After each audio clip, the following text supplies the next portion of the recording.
Mono Blue, my friends, I've been a fan since 2012 when our Lord and Savior, Talrand, hit the scene like a fish-shaped ton of bricks.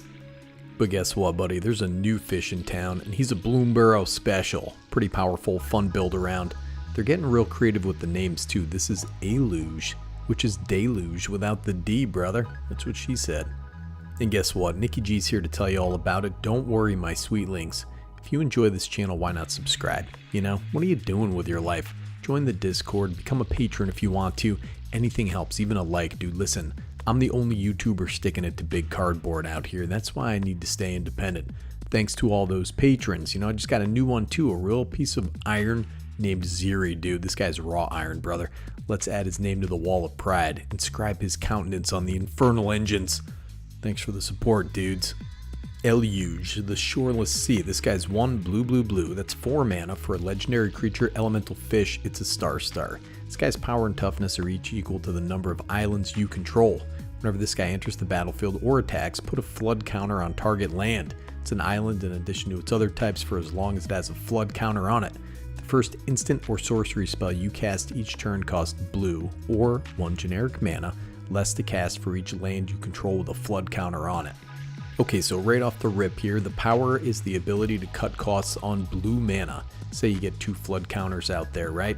Not too hard to do. Well, guess what costs 2 blue mana? Counterspell, man. There are about 100 variations of counterspells that are thusly costed. 2 mana, 3 mana. You know, some of the bigger ones are 5 mana out there. It's a pretty powerful archetype. Just ask old Baral here. Now, if you're not acquainted with Baral, he's the chief of compliance, dude. He's 1 and a blue for a legendary creature, human wizard. It's a 1/3. Look at this beautiful man. Gaze upon him. Instant and sorcery spells you cast cost 1 less to cast. Fantastic. Whenever a spell or ability you control counters a spell, you may draw a card. If you do, discard a card. This guy goes hard, man, and he goes in this deck. Uses a lot of the same strats. I used to threaten my play group. I'd be like, watch it, man. I'm going to build a Baral deck, you know. Instant counters, board control. Our dude Baral is a little more oppressive than Aluj, but great in the 99. And of course, Talrand goes in here to pay off all those counterspell madness and your more impactful instants and sorceries. Talrand is a part of a subset of creatures and enchantments that pay off casting instants and sorceries. You got this guy out here, the Murmuring Mystic. He's hanging out in the Assassin's Creed outfit making bird tokens over there in the corner like a weirdo. Then you have Metallurgic Summoning. This makes artifacts, can be a nifty recursion a little later in the game. You also have Dika, the Freaka, making fractals. She's riding her faithful fractal steed right into the night, dude, and into my heart. I actually don't know if that's a lady or not, but you know what, dude, I don't care. Dosing of Perfection, army in a can. Really neat creature. Diesel monster on the front, even better on the back, dude. Plopping out wizards left and right. Shark Typhoon. Take a look at this thing, man. 5 and a blue for an enchantment. Whenever you cast a non-creature spell, create an XX blue shark creature token with flying, where X is that spell's mana value. Has cycling for X, 1 and a blue. Discard this card, draw a card. And when you cycle it, you create an XX blue shark creature token with flying, dude. This just got a reprint, is about $3. Neat card, makes big flyers out there, man, the bigger the spells you're casting. And did you forget about this guy, Jin Gitaxius? 3 blue, legendary creature, Phyrexian Praetor, has Ward 2. This is a 5/5, dude, pretty beefy. Whenever you cast a non-creature spell with mana value 3 or greater, draw a card. Fantastic. 3 and a blue, exile it, return it to the battlefield transformed under its owner's control. Activate only as a sorcerer and only if you have 7 or more cards in hand. Transforms all the way back to the Great Synthesis. This is a saga, dude. Chapter 1, draw cards equal to the number of cards in your hand. No maximum hand size for as long as you control this thing. Return all non-Phyrexian creatures to their owner's hands. That's number 2. Number 3, you may cast any number of spells from your hand without paying their mana costs. Exile it and return it to the battlefield front face up. You get that beefy boy back. Quicksilver Fountain, 3 generic mana artifact. At the beginning of each player's upkeep, that player puts a flood counter on target non-island land they control of their choice. That land is an island for as long as it has a flood counter on it. At the beginning of each end step, if all lands on the battlefield are islands, remove all flood counters from them. This card is a giant pain in the butt for players other than the blue player, but it's kind of non-synergistic piece with our commander, you know. Eluge only cares about flood counters that are on your lands. So putting these counters on opponents' lands is not going to do too much for us, and if they just decide not to play any lands out there, we're going to lose all our flood counters. So we may not want to run this.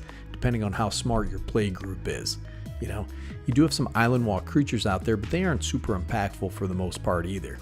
Now, Aquatek's Will, this card is pretty good. Blue for a kindred sorcery merfolk, put a flood counter on target land. That land is an island in addition to its other types for as long as it has a flood counter on it. If you control a merfolk, draw a card, but guess what? There's no merfolks in this deck. So if your commander's down, you can pop this as a free spell to put a flood counter on another land in your stable of lands over there. Probably worth an include.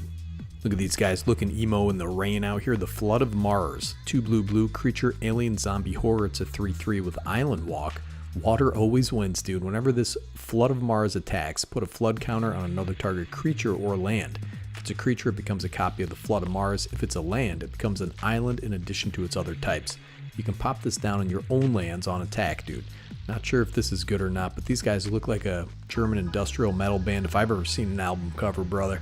So as you can see here, flood counters are a little hard to come by, but there are cards that can copy our commander whilst the token becomes non-legendary, like our fella Irenicus Vile Duplication, 3 and a blue for a sorcery. Create a token that's a copy of target creature you control, except the token has flying and isn't legendary. Banger of a card, dude. This is actually how I was created, and I do fly around a little bit, dude. I hover, you know, currently about $2. It's kind of what having a baby is if you think about it, you know, it's just a vile duplication, dude. You take a lady, you just vilely duplicate with her. It's pretty disgusting. Quantum Misalignment, 4 and a blue for a sorcery. Create a token that's a copy of target creature you control, except it isn't legendary, has a rebound. Young Martha Stewart out there, she's contemplating the universe here, brother. And you also have the Auton Soldier, yeah. 4 blue for an artifact creature, alien soldier. It's a 0/0. You may have this guy enter the battlefield as a copy of any creature on the battlefield, except it isn't legendary, is an artifact in addition to its other types, and has myriad. Come on, dude. I told you bros this was going to get pricey, man. This is an $8 card right now. And of course, blue is the king color of blink options. We have a bunch from Teferi's Time Twist all the way over to Essence Flux and everything in between, dude. And it's too bad this card is $20. Thassa Deep Dwelling, 3 and a blue, legendary enchantment creature god. It's a 6/5 with indestructible.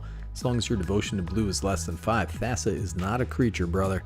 At the beginning of your end step, exile up to 1 other target creature you control, return that card to the battlefield under your control. So guess what? You're making more flood counters. 3 and a blue, tap another target creature. Fantastic value piece. That's what she said, brother. And from there, we're banking on making our instants and sorceries cheaper, and Eluge is great at that, man. So you put a bribery in there, right? It's about $5. 3 blue sorcery. Search target opponent's library for a creature card, put that card onto the battlefield under your control, then that player shuffles. Love this card, man. Blatant Thievery, 4 blue sorcery for each opponent. Gain control of target permanent that player controls. This thing is a monster out there, dude. Look at this owl. He's just terrorizing this poor fella. Then we got Alrun's Epiphany, 5 blue sorcery. Create 2 1/1 blue bird creature tokens with flying. Take an extra turn after this one, you idiot, and then exile it. Has foretell for 4 blue. Honestly, I find extra turns a little distasteful. You know, I only use spells like this very sparingly, but they are undoubtedly powerful and a way to go with this type of deck. The problem with these is that they make a 4-player game into a 1-player game. So if you do this, make sure you can win if you're looping it, or proceed through your extra turn quickly, you monster. Whoa, hold on, dude. Stop the presses. This is just a little PSA for you hyena blue mages out there. Sapphire Medallion. So this is 2 generic mana artifact. Blue spells you cast cost 1 less to cast. That's it, man. This is 225 as we speak. You are welcome, brother. And I'm a big fan of big clone spells. Rite of Replication. Help shore up a Spellslinger deck's weaknesses. Rite of Replication benefits from the cost reduction even if you cast it with Kicker.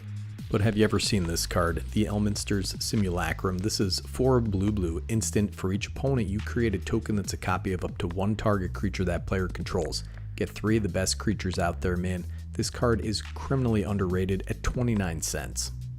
And that's it, man. That's kind of the great thing about Eluge out there. It's wide open. You just do blue and Scryfall and then search instants and sorceries, man. You can go with counter magic. You can go with big old spells, clone spells, theft spells. Come on, dude. It's cost reduction fish magic in the command zone, dude.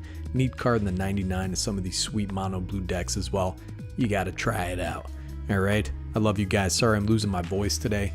Nikki G, Better Commander, signing off.